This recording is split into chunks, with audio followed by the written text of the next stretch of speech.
And we are here back with our great friends, Mr. B.L. Blankenship, our editor-in-chief of iShook Comics. Don't forget to go to iShookComics.com for any comic purchases. It's just a start. We're building it higher. And we have our good friend Rick from ResoluteBliss.com. We have a lot of announcements from Rick and Resolute Bliss and all what they do, which is enormous greatness. That's all I can say. So we are here. Before we start the podcast, we have an interesting friend of ours. Our editor-in-chief has become a little bit different today. I'm like One he has Punch shaven Man. the beard, the power of the beard. I'm like One Punch Man. I just worked Yeah, out. he definitely looks like a One Punch Man. That's it. If anyone wants to make that movie, they should have him in consideration as One Punch Man. That would be pretty cool. I wouldn't have to do a lot of effort. What now? I think what do you have to run like a mile or a 5K or something every day? Well, whatever it is, he's done a lot of. He has a routine that he has to do, the exercise routine every day. Right. Actually, it happens to be that he had a huge One Punch thing in Comic-Con. It was very cool. Oh, it's popular. Chainsaw Man has taken over the theaters. People are saying that manga has taken over Demon Hunter and Chainsaw Man. Well, don't forget Netflix has reported over 50% of their global viewers are on anime. That's why they're going really hard on anime. Mm-hmm. Anyway, Mr. Rick, our friend, tell us what's new. Tell us what's new. What's going on as a guest, as an entrepreneur, as a creator. I was going to say BL looks like the lead singer of the Smashing Pumpkins now is what I was thinking. I'm waiting for him to sing a little Rat in the Cage or something like that. Well, BL is a musician, right? Are you a singer I'm or a just drummer? I drummer? Can sing, but I'm I know my reflection in a mirror. Yeah, I know. So BL has careful, Benny.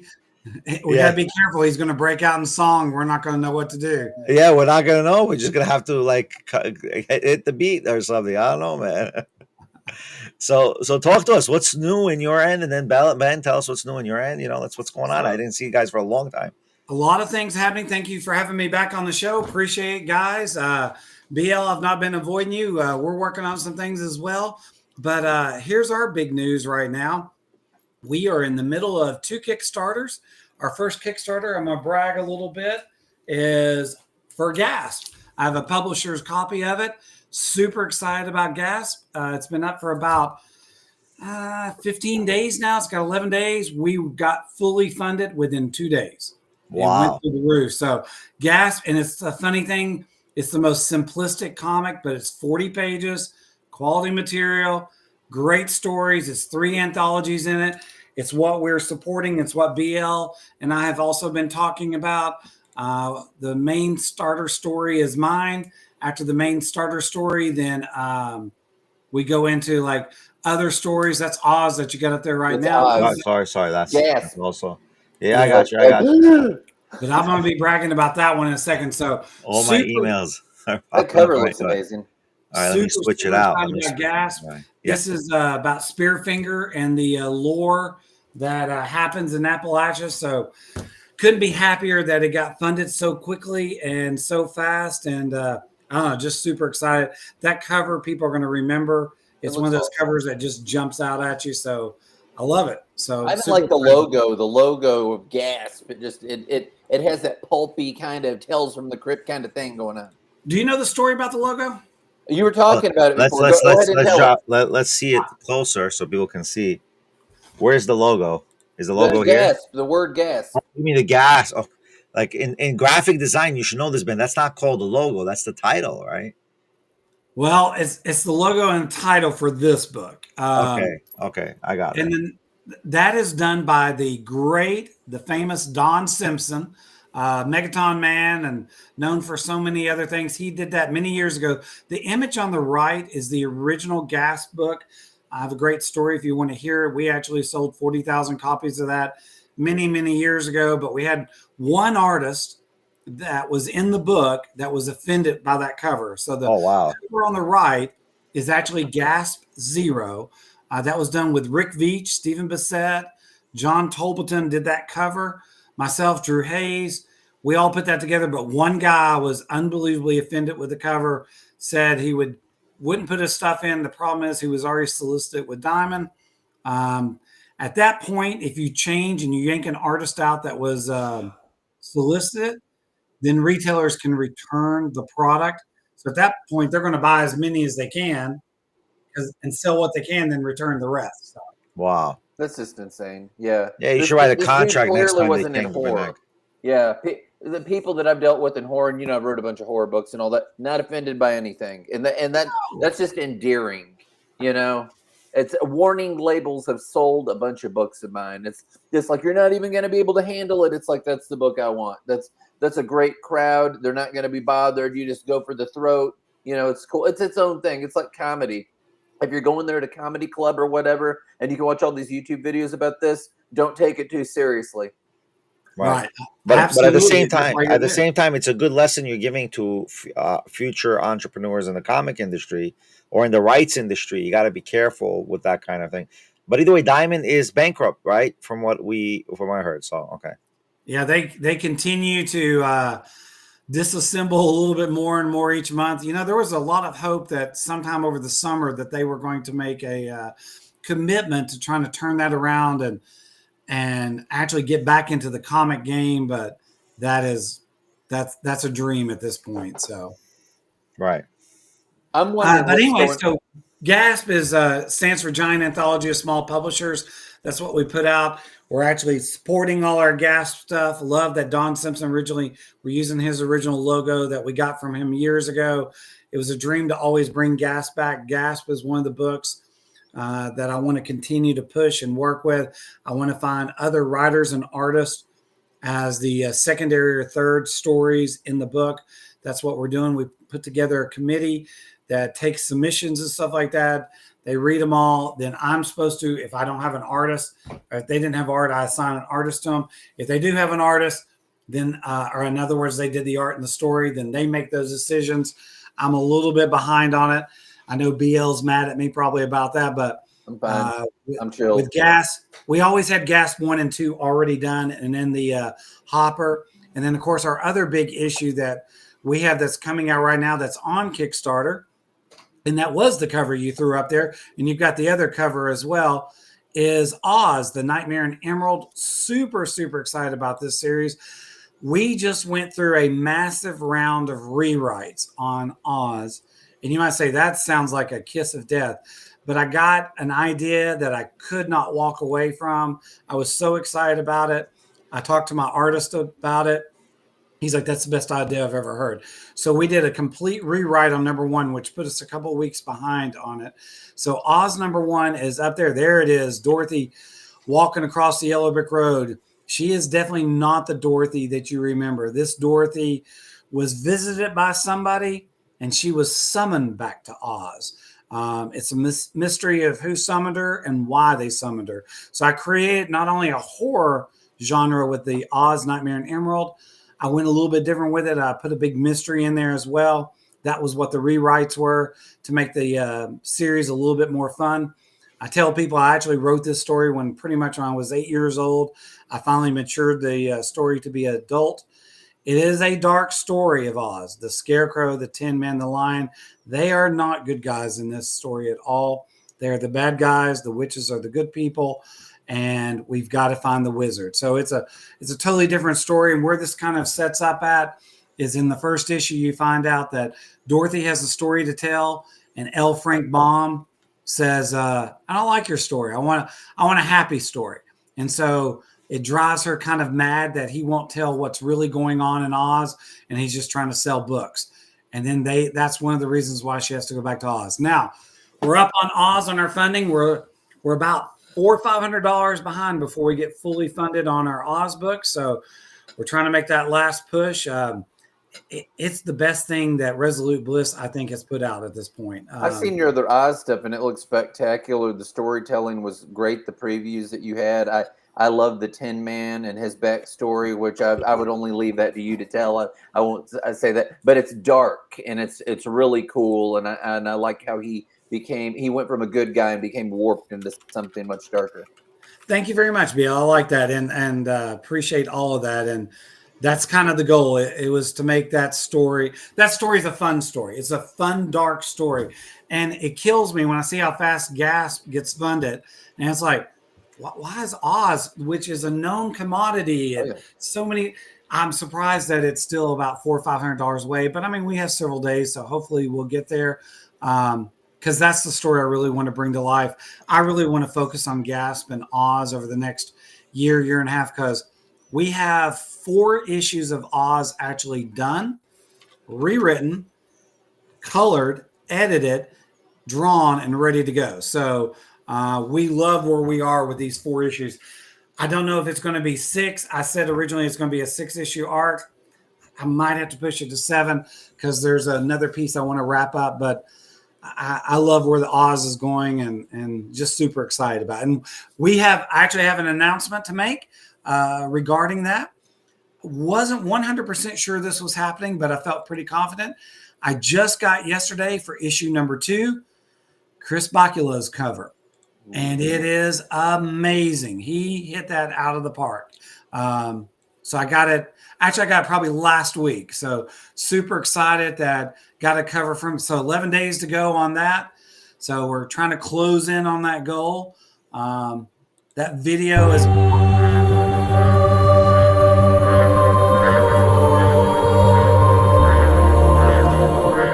She was only a child, carried off to a world too bright to be real and too dark to survive.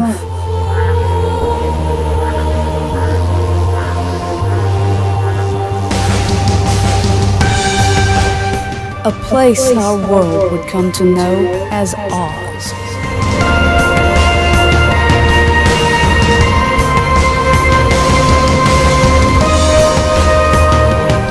The yellow brick road is real, and its mortar is blood and bone.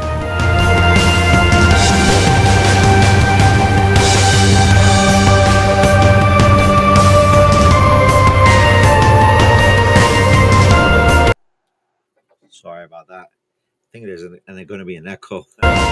She thought she escaped. But escaped what exactly? Did she leave madness behind to find sanity? Or flee sanity to find a cycle of madness?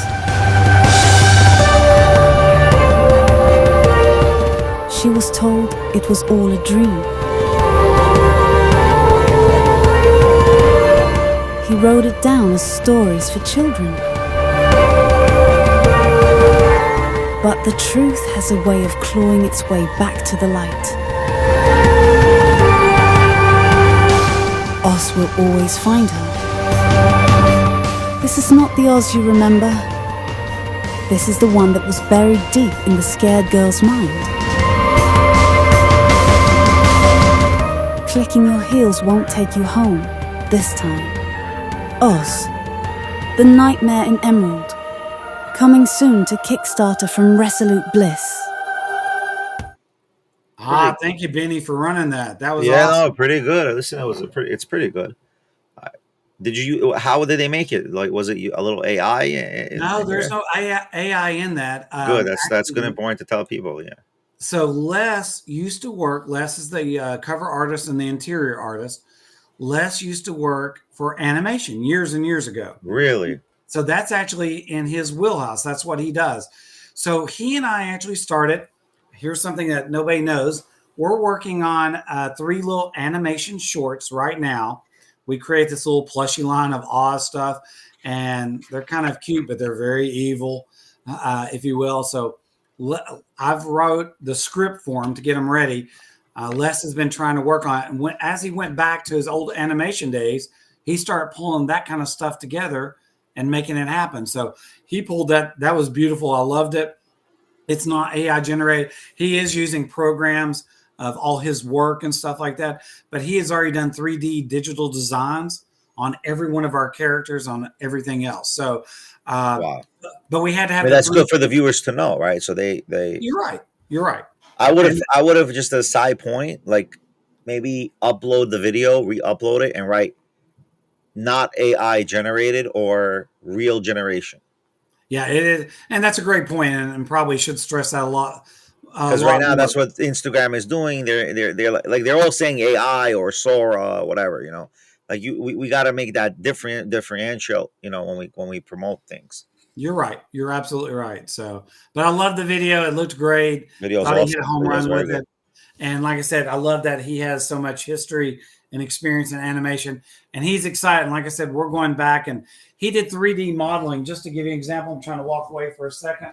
I'll Sure. come right back. But just to show you so people understand, we've already done 3D modeling on all the characters and figures and stuff like that, just so Wow. that not only we can We'll create continue. cartoons and stuff, but so that we can create action figures, models, statues, and things like that. So It's cool. Yeah. That's how you making 3D printing, or he has a bunch of 3D printers he did on that one, but now you're going to make me show you one more thing. I'm sorry. no? It's okay. We want to see. That's why we're here. We're here to He's on learn. top of his game, Benny. I'm telling you, Yeah. man. We actually started our own action figure line. Look at this. Wow. That's cool. That is So That's cool. very cool. that is actually our first figure we've done. We've not released this anywhere. We just wanted to see what it looked like, what the cards would look like, how it, and I love how it turned out. It is an awesome thing. So, I mean, we've got some really cool things. And that's my point when we talk about AI. It's like, no, you understand, we've had to do all the modeling already. We've had to create all this stuff to have it ready for stuff like this and statues. This requires all those articulations, stuff like that, that you need. You don't need AI. We've already done it. So Wow. Cool. That's Now, awesome. does it have working joints? for the action figure, yes, not for the statue. That is awesome. It- That's very cool. It's got So like the knees and arms, elbows bend and stuff. I think it only has 4 points of articulation, so it's not a lot.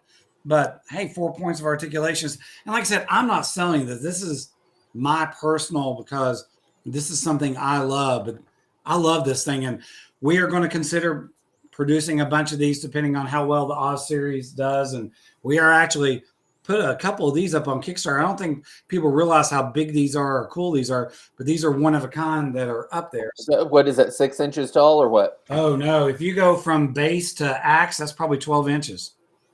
Okay. Yeah, that's pretty. Here, almost as big as my Yeah. head. How about that? So, That's cool. but so really super excited about Oz. Super excited that Gasp hit it so well, so fast. Hoping Oz finishes out strong. Going to be super excited about that. I love that story. I'm excited about that story. You saw the video. You're seeing action figures and statues. Everybody that's read some previews of the PDFs and stuff like that have been huge fan. And then we have a Jay Lee cover on issue 1, issue 2, Chris Bakula. I'm working on some surprises for issues 3 and 4. So we are going to do a crossover, and he's going to get mad that I revealed it tonight. But we are going to do a Brides Oz crossover that we're working on. That's cool. So super excited about that. That's about 6 months off, but Will they be hunting witches? Maybe. we weren't going that route, but maybe now. Because is it the Brides of Dracula or Frankenstein? It'll be like hunting. It'll be Eva. It'll be Bride of Frankenstein is who it'll be. Okay. All right. She's going to be working with hunting Dorothy. vampires. It's like you get witches in Oz. Well, she's going to be working with Dorothy. What they work Okay. on, remember the witches are helping Dorothy, so we got to be careful. Yeah. Yeah. So she might be pissed off about something else trying to help out. So There's a ton of Oz material. I mean, people think of the what is her name, Judy Garland or whatever movie, but they did a bunch of movies that were not successful before that because there's a lot of books.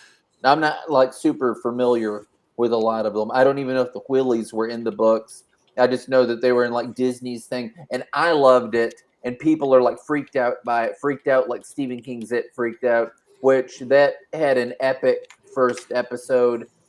I've not watched it, but I've seen clips of it and people talking about it. And they're just going crazy. It holds up to the movies. It's scary, all that. So Benny, I have to tell you this since BL Cool. made that comment. Okay. So I tell BL one day, I said, yeah, I've started an Oz series. And I said, it has 3 or 4 of the main characters that people know, but I'm actually using characters that people don't know that are in the Oz books, such as Dr. Pip. He's basically kind of like a Dr. Frankenstein, and some different witches, the witches that changes their head. First thing BL says out of his mouth is, "Are you putting willies in there?" First, he didn't say that was cool, like the idea. He's like, "I just need to know because I don't know if I can read if there's the willies in it." That kind of distorted. No, I like them. I like them. I'm a fan of them. I have People tried get to figure freaked out if I could work the willies in, but I don't know if I can work the willies in. I'm trying to remember what the premise to that is. I know that there's In a Return to jack-o'-lantern head and all Oz, that, but the willies were the orderlies at the hospital she was at. okay. Yeah. So Interesting. cool stuff. Definitely interesting. And to your point, BL, you're absolutely right. There was 14 books. Most people don't realize this, that L. Frank Baum wrote. Then after that, I think there was 22, 23 total. So the other 6 or 7 were written by different authors. I do not focus on the Wizard of Oz book at all. I have to use it as a backdrop, and I have to use the major characters because nobody's going to buy an Oz comic if they don't see their Tin Man or their Lion or some kind of character that they have some type of affiliation to. Of course, mine are drastically different, but we quickly, and you know this from reading the tour edition, I quickly start picking up different characters throughout the Oz lore, and then I make it, like I said, Dorothy's real account, her hidden story of what really happened in Oz. And then finding out that L. Frank Baum would not release what she wrote. And then he actually had her locked up in jail for saying crazy talk, that she'd been to Oz and trying to tell this crazy story and saying that she wrote The Wizard of Oz in the first place. So we're going to go back to her original account. And then you kind of get to see where L. Frank Baum changed it in my world, that is. So. That's cool. But super excited. So that's the 2 things that we've got on tap right now. Gasp, Oz, Nightmare, and Emerald. If your listeners are listening, please help fund Oz, Nightmare, and Emerald. We have about 11 more days, but super excited about that. Hoping to do well. Then, of course, we'll have another round of Paradox, Gasp, and Oz all hitting in 2026. That's very awesome. Cool. Very cool. BL, what's new with you? I mean, we got a huge drop here with Rick. I mean, can you beat that? I don't think you can beat that. I don't think I can, nor am I aiming to. So, Benny, like within literary books, my very first literary book was like in 2019. I've not really did anything that I'm going to call like promotion, instead of me just like throwing it out there. The floodgates have opened. People have been coming to me. I'm doing a little bit of some stuff. I'm going to see if it does any good. You know how that works, because it's like, but it'll get you exposure. And I'm like, yeah, but will I make as much money as I'm spending? Because I'm trying to produce a comic and I can't go big and heavy and all that. So I've talked to several people. That's getting some eyes on some of my stuff.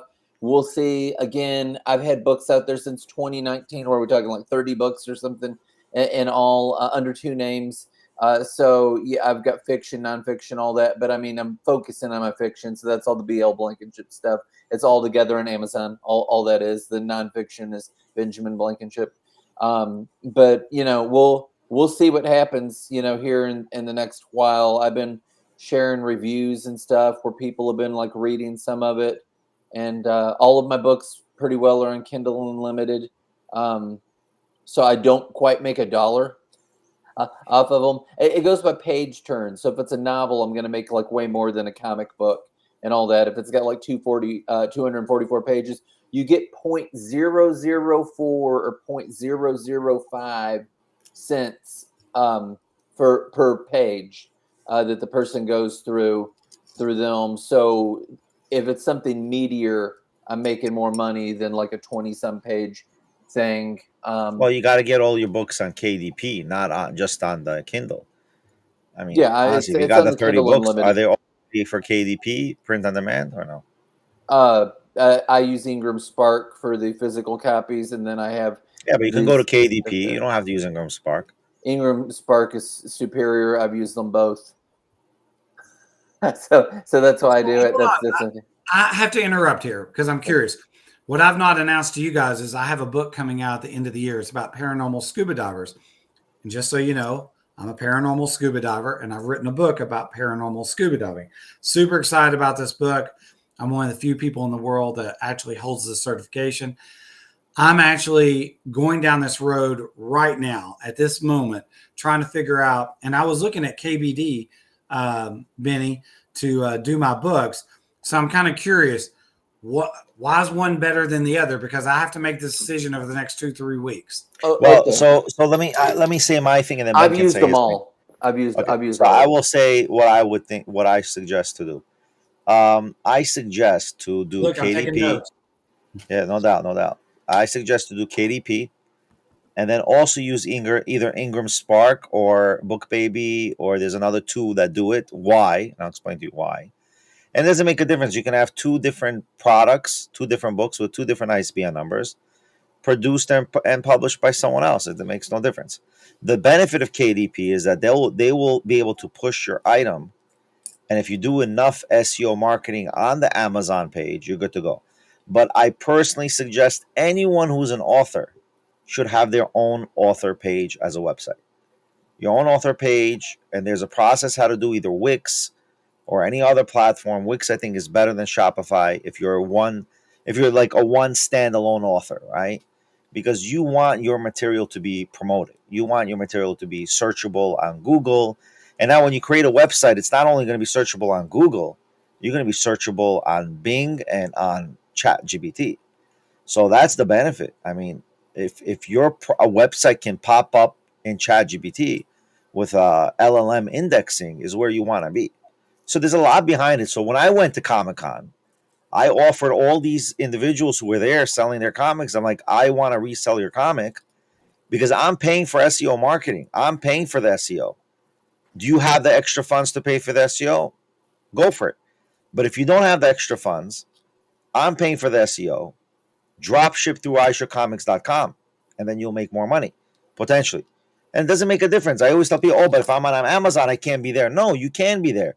Imagine back then when you had 1,000 stores in the country, 1,000 comic books and 1,000 books. You're not going to say, oh, I'm only going to be in one brand bookstore. No, you're going to be in every brand bookstore.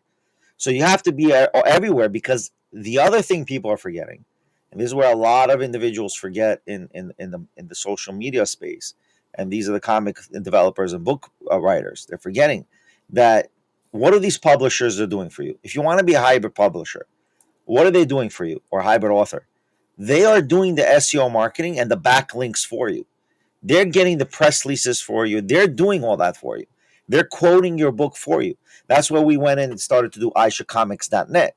So we can actually quote people, their websites, their books. And we have the YouTube channel. We can quote your books and your website. And then you have these backlinks that no one else has. So that's the benefit of coming on an iShook Comics or iShook podcast. Because we're putting the money for the backlinks. We're putting, like, I pay literally a lot of money for an SEO guy to SEO every episode that we've made, both in comics and all my other podcasts that I'm doing, and the future podcasts. We're doing SEO marketing on YouTube. We're getting the 100 score, right? And that's what you need. The 100 score. Metadata, meta tags, description, title. You want that 100 score. So what happens is, you want your website also to be at a 100 score, not a 30 score or 40 score. Your score on a website has to reach 100 for Google to actually put you on the top list. So, Benny, how are you getting those scores? Who scores you? Is there a score? There's many websites that do that do the scores. They analyze the site and see what is your SEO score. Speed is one of it. Are you using the right keywords? People can write mumbo jumbo, right? No one's saying you can't write what you want to write, but at least many of the pages should have an SEO, SEO optimization. Does your website have metadata? Does it have now they want pictures to have metadata. So they want the pictures to be also SEO scored, because what Google is doing, and now they're doing this crazy, is that now you can find similar pictures of a picture. So for you to get similar pictures of a picture, you have to have metadata on the picture. So every picture has to have metadata, has to have a specific description or title. Like, this is a lot. This is very, very heavy, and this is a lot that people should be, doing for if you're just focusing on creativity. So we're doing the creativity, but again, we want more people to come on our platform and sell, because it doesn't pay to do the Amazon affiliate. I mean, it does pay and it doesn't pay, but the margins are not high at all that way. I met a lot of publishers. You talked to quite a few publishers too about that. Too. Yeah. I met IDW Publishing. I got to respond to his email. He emailed me Friday last week to resell all of IDW Publishing books. Yeah, so that's another thing, to resell, drop ship. They'll do the drop ship. We'll do the promotions. We'll do everything else. What else? There were a bunch of other people. This is about your obsession with the Ninja Turtles, isn't it? No, I just happened IDW to see thing. him. I said, "Can I talk to the guy?" What I was disappointed in Comic-Con was most trade shows, right? You're able to see the people from the actual um what's the right word, from the actual like corporate end of it. So when we did London Book Fair and when we did let's say Book Expo and Digital Book World when it was in New York before I went to Tennessee, we were able to hit every single CEO of every book company, every publishing company. I still have all the business cards from 2015, 16 of all these players who are CEOs. Like they're very successful now. One of them is Source Books. I think her name is Raquel. Raquel. She's very big. Like she was like the all women's company of publishing, and now like they're huge right now. So like you could tell back then you were able to reach out to these corporate people. There's no corporate anymore there. It's literally all these shows are just to sell product, buy stuff, and resell on eBay. That's really what was happening.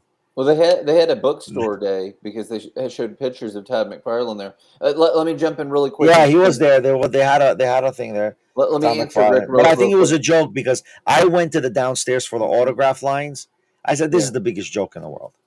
Who was making it the best? Let me just finish my point. Who was making it the best? All the previous actors. I saw the guys from Power Rangers. I saw Leroy Green from the movie The Last Dragon. Took a picture with him. He's on my Insta. I said, "Why is there no Last Dragon reboot? I mean, there's so many reboots happening. That movie is like an iconic movie. Everybody loves it." He says, "Yeah, says he actually gave me his agent's number. He said, email him, talk about it. I'm like, yeah, let's make something happen. Let's potentially do something with Leroy Green Last Dragon. Who's the master? Like that's the iconic phrase over there." And then I met a few other people from Star Trek were there. One guy from Star Trek was there. I didn't actually take a whatever. They were all asking for money. Okay, that's how they make money. But you were directly interacting with them. Listen, that's how they get paid. I got Was no Daniel problem. with you? No, actually, I FaceTimed Daniel with one of the Power Rangers who knew Daniel, and they did another movie pilot and never picked up.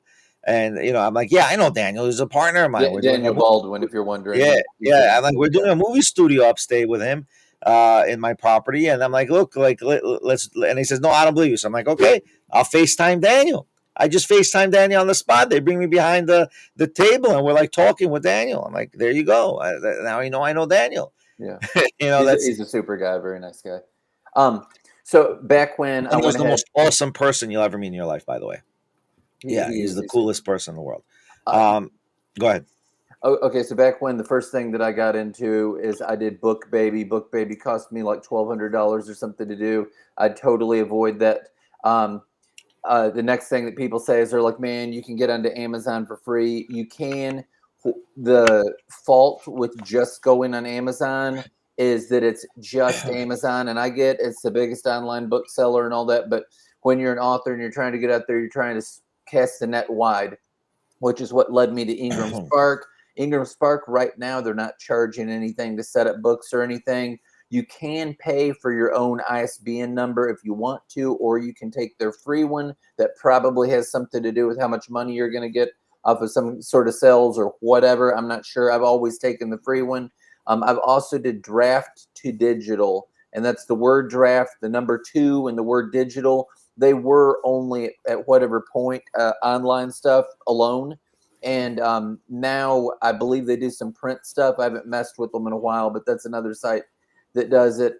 The reason that I started doing the print books, print on demand with Ingram, and then having my digital on Amazon is because I thought, what if I can get all these readers that pay for Kindle Unlimited, and I do get some of that some of the time, to use their Kindle Unlimited, and then they can go through the book, and then you're getting money by the page turns. Like I said, 0.004 or 0.005 cents per page turn. So if it's a novel, you're doing good. If it's a novella, not as good. If it's a comic, certainly not as good, unless it's a high volume of people doing it, or unless they're repeatedly going through the book.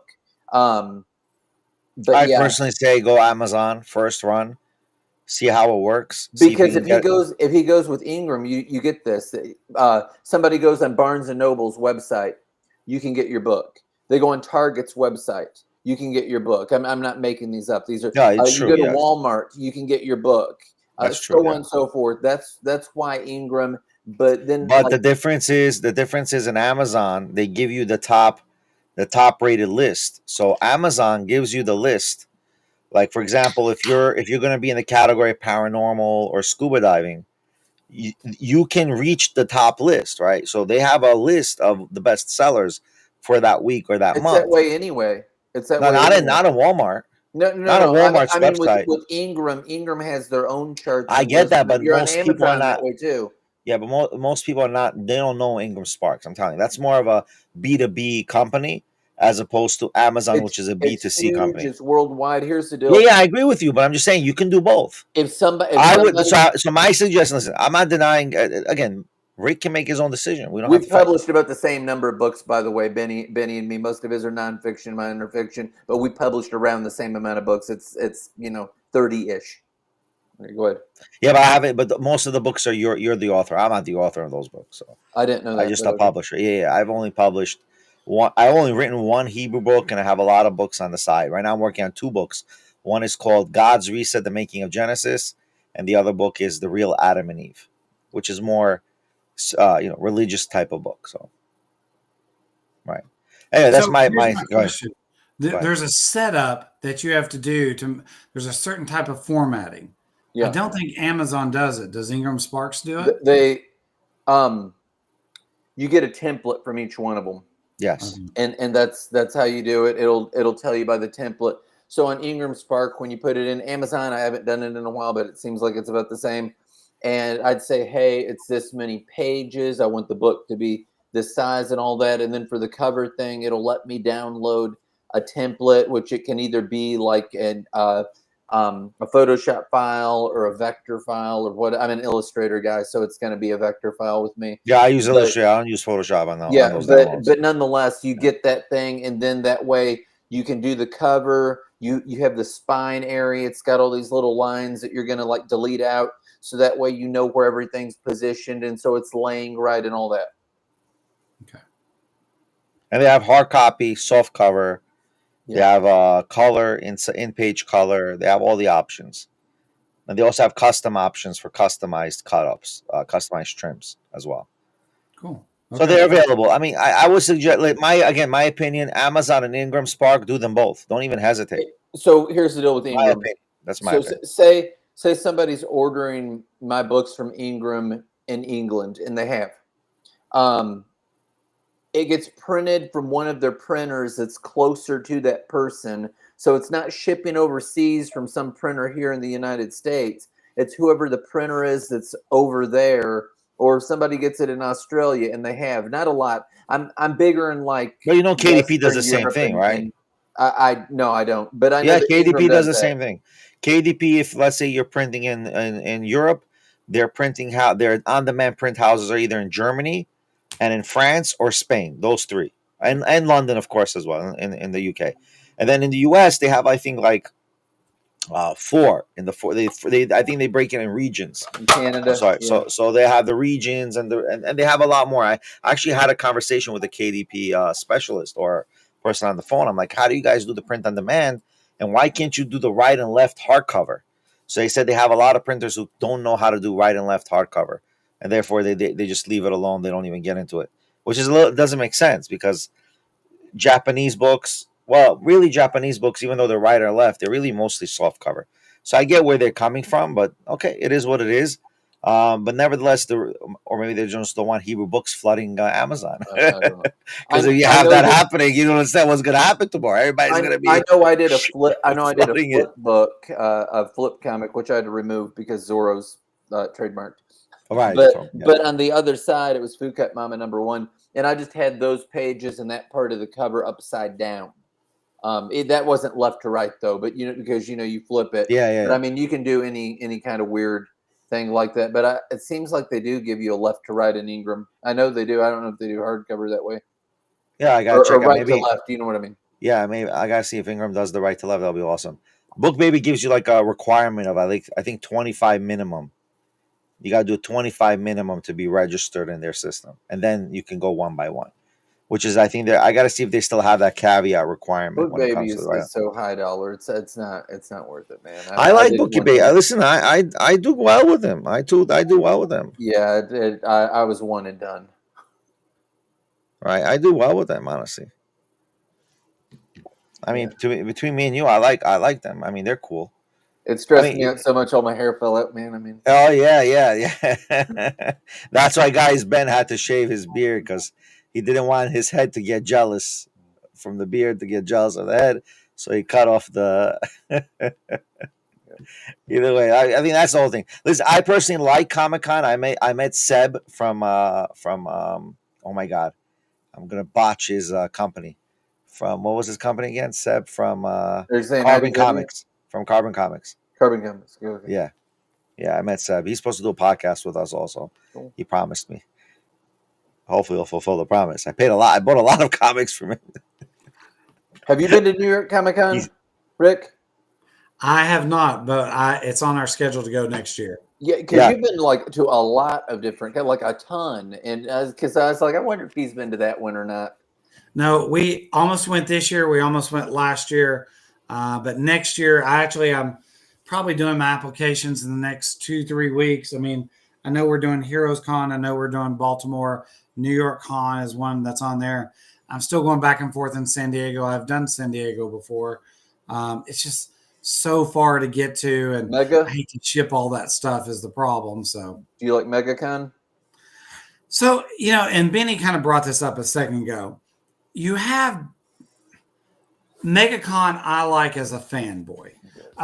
Chattanooga Con. I went to Chattanooga Con 3 weeks ago. I went there to see Trisha Helfer. I went at 6. My picture made was 6. I mean, I was a huge Battlestar Galactica fan. So having your picture made with 6 was a cool thing. So that's what MegaCon to me is all about. Okay. You go to MegaCon to find somebody that you are a fan of, you hang out, they make their $50, $100, whatever, to get 2 minutes of your time and stuff like that. But from a creator standpoint, it's just not that kind of comic. It's got so much pop culture that's there that the other guys get squeezed out. Heroes Con, Baltimore. Those are cons that very little pop culture, very little the anime stuff. And when I mean the anime stuff, I'm talking about the cosplay stuff. Very little of that, and more focus. And this BL because we were just at Heroes Con together. Heroes is amazing, and Baltimore has been so sweet. I've talked to them a lot. I like them, and it makes me want to go up there. But they're focused on, hey, have you created something? Have you written something? Have you drawn something? And it's not so much what TV show have you been on, what cosplay we're going to do. They do pieces of that, very small. MegaCon, last year when I was at MegaCon, there was 150,000 people there on Saturday. 150,000. Out of that 150,000, 149,000 were there to see the Entourage group. I'm trying to think who else. The Star Trek people, the Star Wars people that were there. And then it gets so crowded, it runs off the comic book fans. It really does, because it's like, wow, I'm going to go to a building that's got 150,000 people in it. That's a lot of people. And it's like, I'm never going to be able to find somebody I want to talk to and stuff like that. But those people are all there for the pop culture experience, which is cool. So once again, I love MegaCon to go as a fanboy. I don't like to go to MegaCon set up. Even Frank Miller. I think New York Comic Con is the best, because I saw a lot of people buying. I end up buying. I dropped a lot of money. I honestly, because I saw the guys from Sonic the Hedgehog. They had these little box bubbles. I got it for my son, and the guys who are the voice of the character signed it in my son's name. I said, "Here, my son." I told my son, "Here." Heroes man, and in Baltimore, I want to go there. But that's the place to sell. But New York Comic Con's a place to sell. What I like of both of those two, and where I've not been to Baltimore, I have looked, because that's the way that I am. I research things.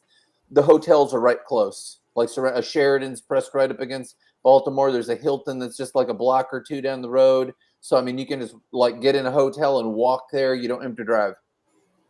Yeah, so I'm definitely putting my con schedule together, trying to figure out. I think sometimes getting some of the mid-level cons are actually good. I had incredible success at CreepyCon in Knoxville. Yeah, they're nice. I've been there. I mean, it was packed, and I was actually in one of the worst booths and still had great success. So, I just think you got to stay away from the cons. That you can be a fanboy for the pop culture ones. They're awesome. Well, I could tell you right now, Star Trek Paramount invested on a whole section for the interior, I think a set of the Star Trek Academy. Like people were online to go through the interior set of Star Trek Academy, and then they did the same thing for Resident Evil, and then they had a crazy amount of lines for individual comic writers, movie stars. Like they had a lot over there. And I saw people dropping 5K, 10K. They were dropping. They were dropping signatures from Caleb, from Seb, from others. Like there were people really dropping money because a lot of listen, you saw two types of people in Comic-Con New York. You saw people who are there to buy and invest on comics. And then I saw people who were just cosplaying. So either you were there to cosplay, and I'm sure Friday and Friday and Saturday and Sunday there were more. And by the way, Gary V was there with his new, he has a new card game. He has this new, he has a card game. He has comics also. He has a whole shtick going on, Gary V. And then I was with one of the guys. What's his name? I forgot the comic that he did, but he's doing a comic with what's our good friend from the. We did a podcast with him. We did a podcast with a lot of people. Yeah, no, what's his name? You know him? No, what's his name? I know a lot of people. Yeah, what was this comic called again? He had a comic from he was the Punisher guy. What's the Punisher guy? He did Punisher. Mike Barron? Mike Barron. Oh my God, that's like, how dare I forget his name? Mike Barron. So this kid was doing some of the Mike Barron or Chuck Dixon when you're saying the Punisher that we've had. No, it's Mike Barron. It was Mike Barron. Yeah. So Mike Barron, I met two guys that Mike Barron is co-creating comics with them. That's not shocking. It's crazy.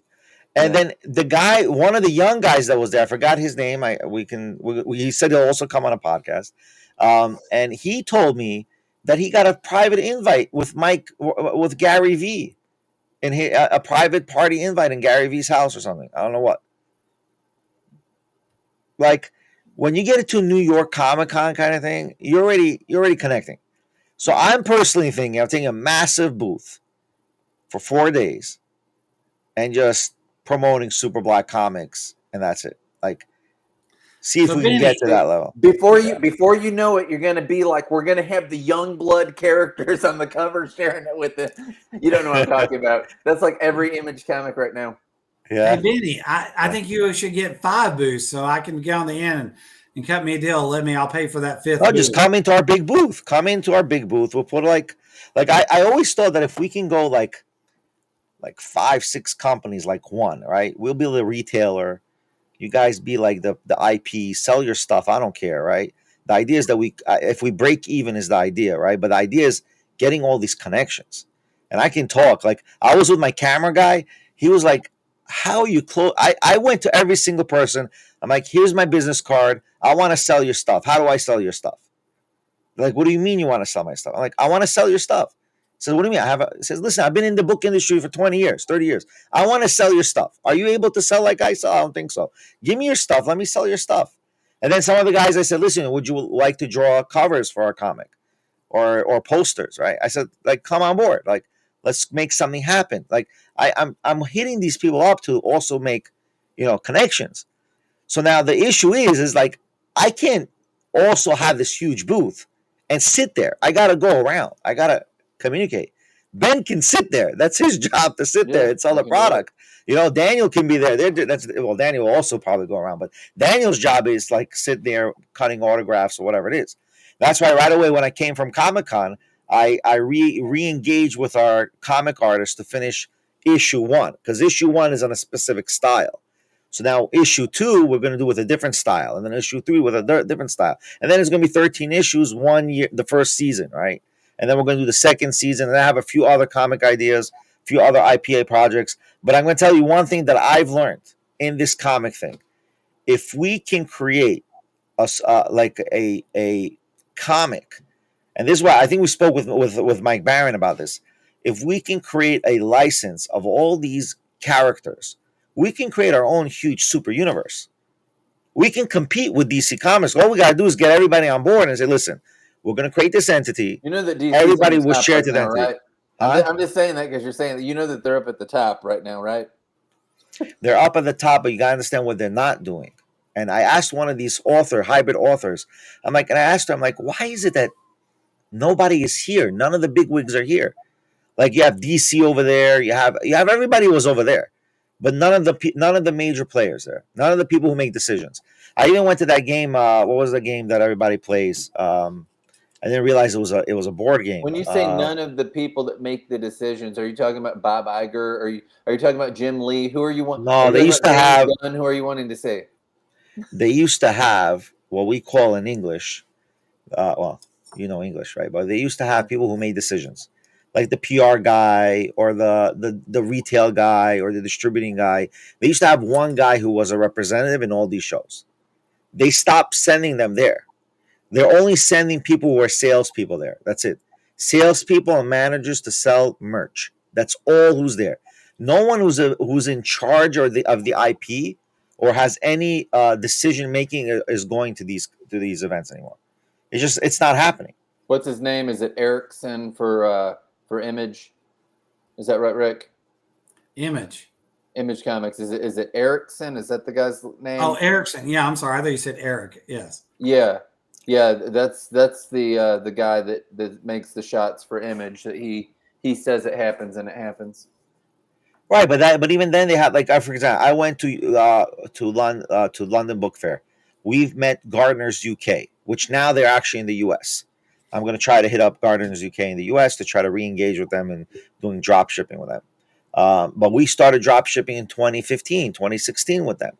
The biggest mistake in our drop shipping with them is I spent so much money on developers to connect with their IP with their APIs. What ended up happening is all the shipping costs were never calculated, and whatever was being shipped for free, and the bill for the shipping fell on us. It was like the most ridiculous situation ever. It was the stupidest thing. And then they got upset at us that we didn't pay them. Dude, what do you mean? Your shipping didn't work. I mean, that's a whole story with that. It failed. So but when we went to book fair in London and we presented and we advertised there, we were able to close deals with people who were there to make decisions for us. They didn't have to be the president of the company or the CEO of the company.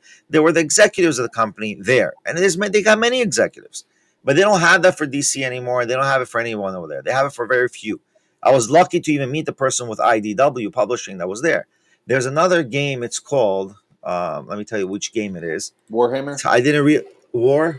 Is it Warhammer? Warhammer, yes. Warhammer was there. Warhammer was there. And apparently their money doesn't come from the video game. They have a freaking board game. Like, their board game is $1 billion industry. They say we are next to what's the other game? Dungeons and Dragons. They're literally under Dungeons and Dragons in the board game list. So you have to understand, if you're not coming in as a powerhouse IP, you're not going to. So I spoke to one of the girls who were there, the ladies who were there, who wrote a book, and I asked her, why is it that you don't have any of these big wigs here? Why are none of the big players here? She says, you don't understand. They're losing the game. So what do you mean? What game are they losing? He says, all us independent authors and writers and artists are coming to the shows now and selling ourselves. They're not able to dictate to us how much we can make and what we can talk about. He says, we create our own stories and we have 5,000, 10,000 followers and we're cool with that. And they make money with that. So they stop coming because there's no one to buy. There's no one to sell anymore to. You get the difference now? So she gave a huge explanation why they don't come down anymore. So then you have to take it to the next level. How do you become big like DC? How do you become big like all these other companies? You have to have, obviously, the know-how how to compete with them on social media. And you also have to have the know-how on how to sell. Because if you're not selling and being discovered, no, you're not going to have a fan base. You're not going to have a fan base. And then you have another complication, by the way. You have another complication. Yeah. What's up? I'm gonna give you some other that I saw on social media. So the actress from the actress from the show called The Good Place, the tall actress, she's more of the Indian character, right, from India, and she was in a podcast. I forgot her name, and she said that production companies are telling them to dumb down the plots and to actually give explanations on the plot itself. The opposite of manga. The opposite of manga, the opposite of comics. They're literally telling, because the social media lights today are not reading. They're not reading comics. But they're reading we have to understand how to, and they don't dumb that down. It's complex. right. So we have to understand, how do we reach out to those types of peoples and get them to our side, right? That's what you have to really think about. There's a lot behind all this. And obviously those who are playing video games, they're reading the video game comic. Every video game has its own comic in the video game. For example, which one? I'll give you an example. What's the famous God of War? God of War, yeah. They have a special edition comic in the video game.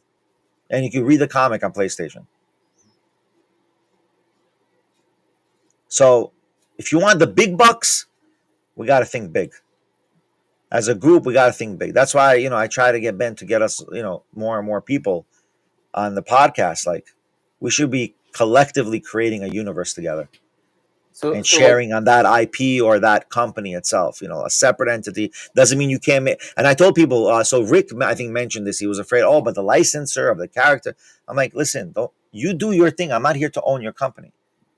You tell us how much of your IP you can give, and we'll give points on that IP for usage. But we all share, you understand?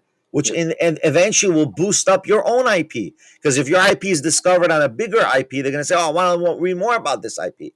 So you don't really lose anything by closing it to yourself only. Because once I saw him doing it with the other guy, like he did it with another guy. If you want, I could tell you which comic it is. Give me a second. I'll get the comic. I'll tell you which one it is. 1 second. While he's doing that, of course, that's exactly what the gasp thing is. Yeah. It's we bring anybody in. They bring any kind of character, story, background, whatever they want. They own the IP to it. We just want the publication rights of that 4-page, 6-page, 10-page, 12-page story. But if it was to take off, do well, whatever, it's theirs. And that's the whole thing about Gasp. I'm hoping by 10 issues, we've created this like little universe of all these characters and stories that we can bring back in. Absolutely. So I couldn't hear you. And that's what Image did. Yeah, he was doing it with. They had the characters interact, and even though it was people's own things within it. Right. He's doing with Omega Comics, by the way. He's doing with the guy Omega Comics. He's for sure connecting with him. He let him use his characters in a poster he made. I have that poster also signed by this young fella. Very successful, this guy. I'm telling you, he was there. Paul Thayer, like very successful, very big hustler over there in Comic-Con. Like, they're doing it. We have to figure out how to do it. I mean, anyone who watch, like Ben knows our whole series of Super Black. I'm gonna start hitting on heavy illustrators, and start hitting on that, taking our story to the next level. But yeah, if we get that happening, it'll be awesome. And plus, the benefit with me is I'm meeting influencers every day in social media, like the full influencer world, like whether it's political influencers, whether it's this influencer, this actor, that actor, like we're meeting. I'm here to meet people, even if it's from my own, domain home. But if I got to go somewhere, I go somewhere. And that's the benefit of it. I might even go to San Diego Comic-Con just if I can get a ticket, but we'll see, like just to see those people there. Rick, what are you reading these days, comics wise? You know what? You couldn't have asked me at the worst time ever. He's backlogged in all his work. I don't think he's reading anything. And that's true. Except his own stuff. Yeah. Usually I'm reading 5 to 10 issues a week, and I enjoy that. That's my happy time. That's my happy place. I promise you, I've not, because I am so backlogged. Benny hit it.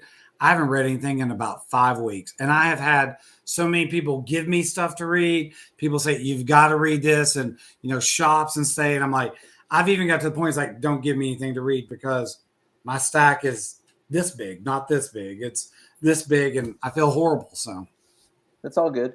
Yeah, I'm reading both of the Punisher series that they've got out, which is odd because somebody's trying to control his mind in each one. It's different though. He's got like a Mexican drug dealer guy and the Kingpin, depending on which one you're in. Red Band is the Kingpin. There's a bunch of Tombstone in it. It's good. is it truly a but the Red Punisher- Band comic? Huh? Is it truly a Red Band comic? Because that Red Band seems to get played out a little bit. I know it's got a lot of blood in it, but it's not really crazy nuts just yet. But it has some grit to it. So I mean, I think they're kind of working. And there you got Tombstone cutting some people up, ripping their arms off, and everything. So maybe in that sense, but no, there's several things. There's I'll tell you what, I'm late on the train for this, but I'm gonna get the trade paperback that comes out in March. Batman Dark Patterns. Have you heard about that? I have, yes. Oh man, because I wasn't aware of it, and then it's like, well, they've got all those out, but they're doing the trade, so I'm totally getting that trade. I'm sold on Wound Man. You know what I'm talking about? Yeah.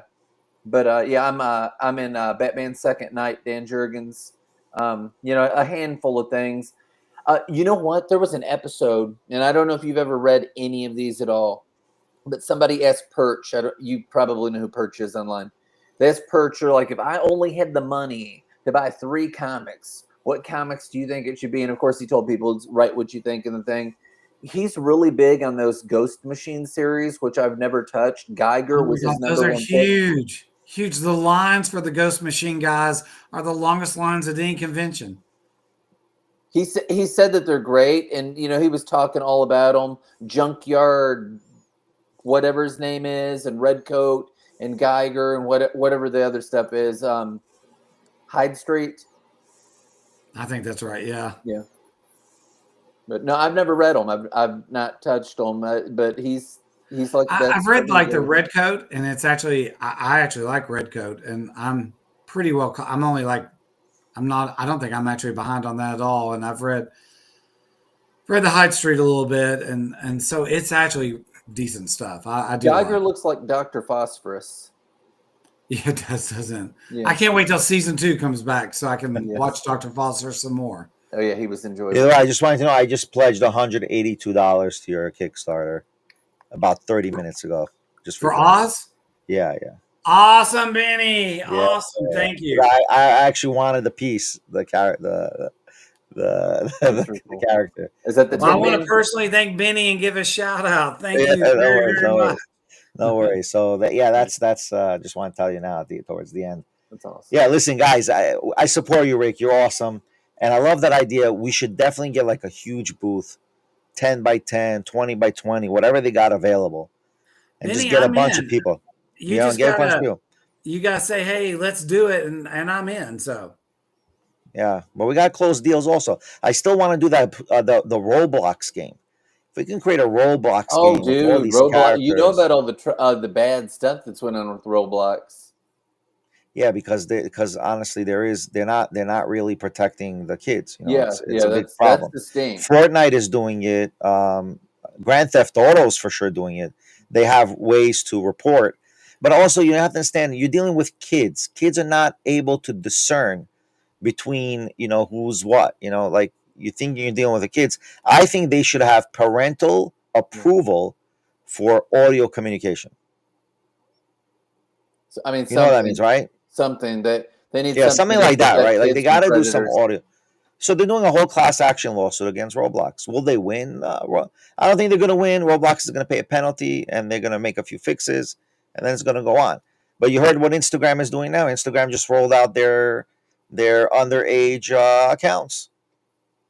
So listen, we can't run away from it. I tell people there's no running away from all this. There's a world of communication. If you want to run away from it, just don't give your kids any phones till they're 16, 18. So Benny, you just hit the crux of the whole thing. Kids are smarter than you and me and BL there.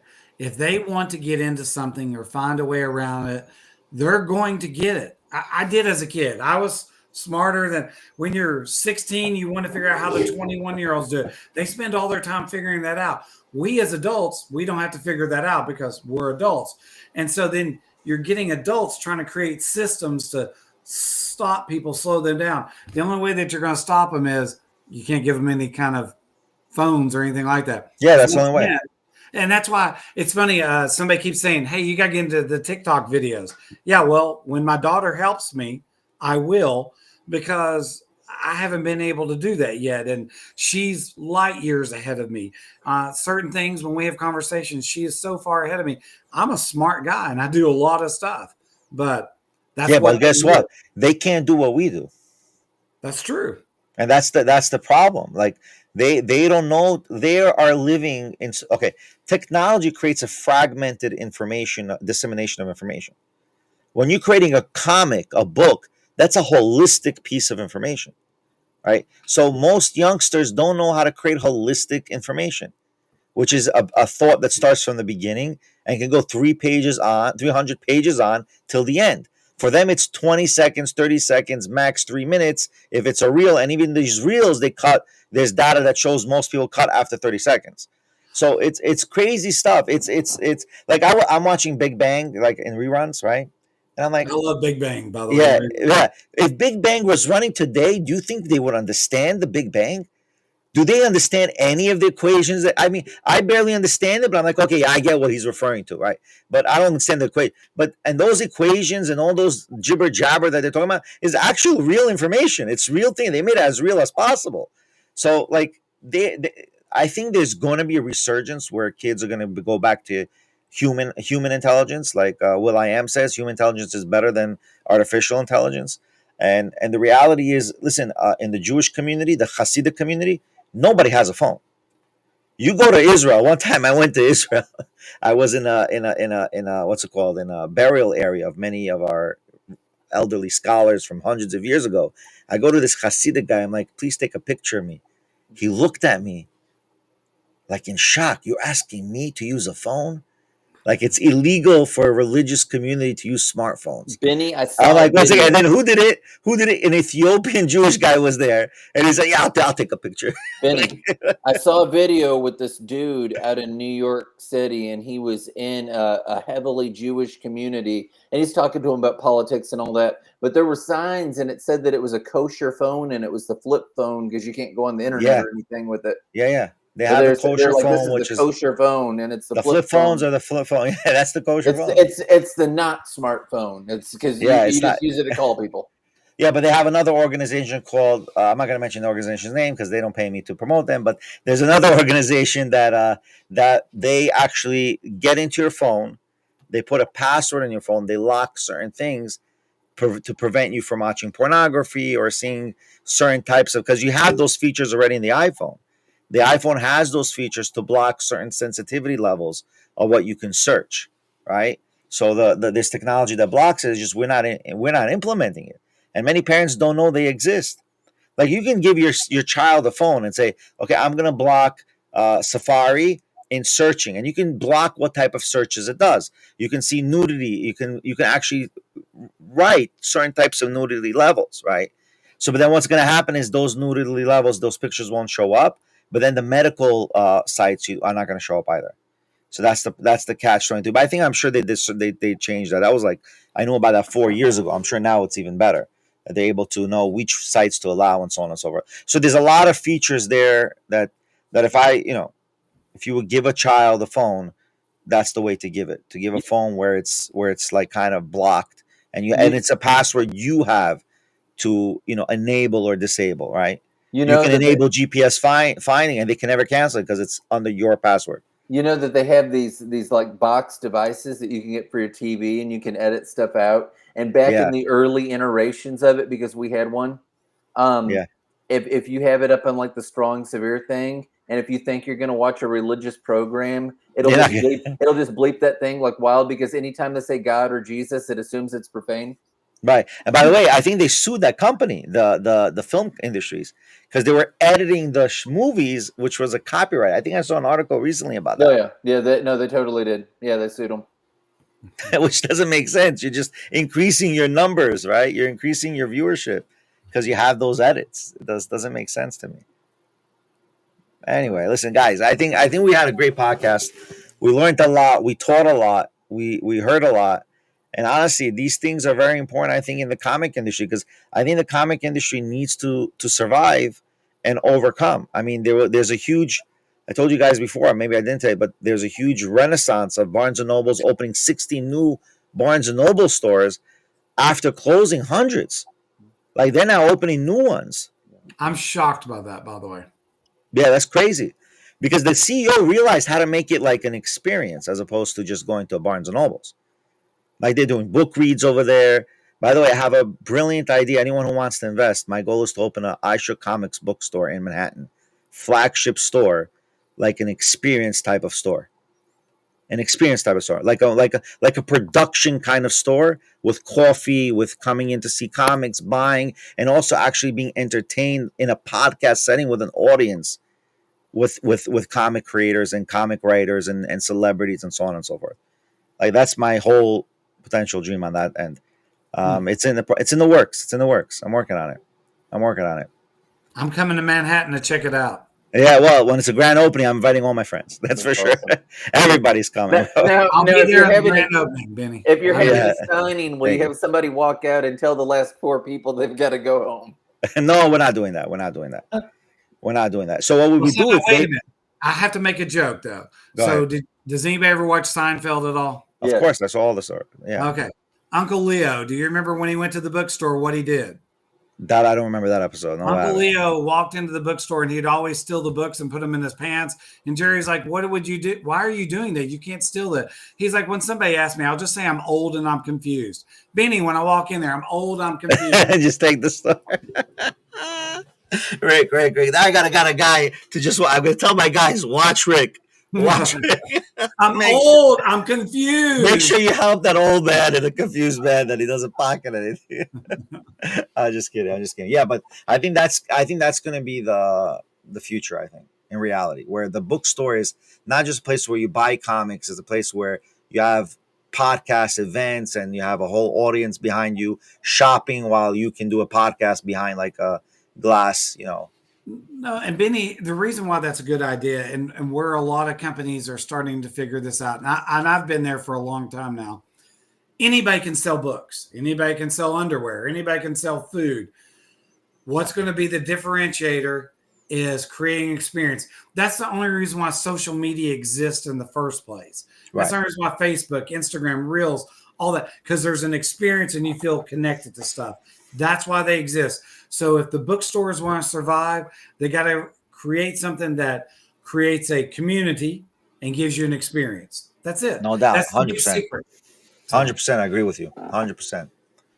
All right, guys, this was awesome. We got to do this again. Keep you posted. Hopefully after Thanksgiving we'll do something again, because Thank I you want all to very much recap. for having me on, by the way. Thank Always, you. always, Rick, always, and always glad to support your projects. Thank It's you. awesome. Definitely. All right, guys. Much respect. This ends our podcast for today. And hopefully, till next time, everybody. Be well. Bye-bye. Okay, we